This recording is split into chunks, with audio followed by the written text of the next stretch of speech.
America and China. Washington has threatened to impose sanctions on China if the new security laws are not withdrawn by China.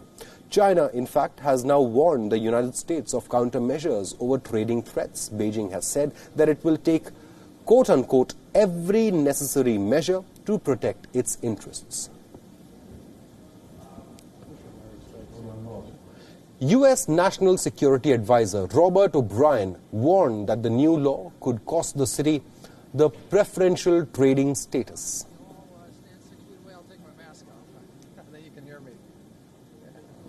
China has warned other countries against interfering in Hong Kong, but the United States is pushing ahead with its diplomatic offensive. The Trump administration is likely to receive bipartisan support for any measures aimed at upholding Hong Kong's autonomy.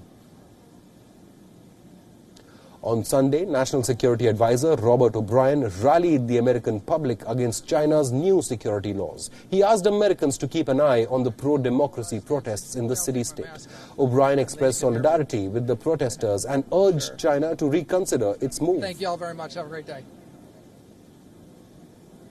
They want the rule of law in Hong Kong. They want to be able to worship as they see fit.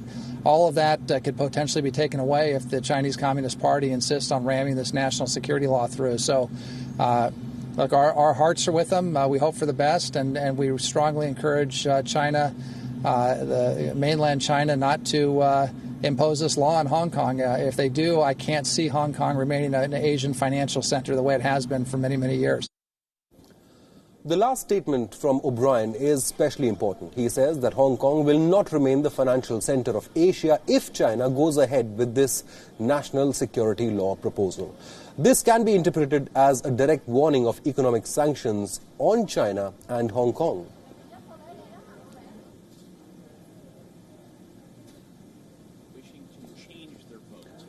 Back in 2019, the U.S. Congress passed a law to protect Hong Kong's autonomy. The Hong Kong Human Rights and Democracy Act was backed by Democrats and Republicans alike.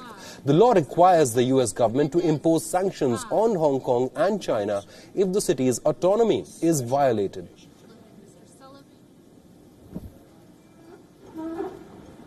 The U.S. State Department is also supposed to conduct an annual review of the political situation in Hong Kong. This review will determine the future of diplomatic and commercial ties between U.S. and China. NSA Robert O'Brien feels that under the current circumstances, Secretary of State Mike Pompeo's review will not be favorable to China. With the 1992 Hong Kong Policy Act, the 2019 Hong Kong Human Rights and Democracy Act, both require the Secretary of State to certify that Hong Kong maintains a high degree of autonomy. And I don't think it's going to be, under the current circumstances, especially if the law is passed, it's hard to see how Secretary Pompeo could make that certification.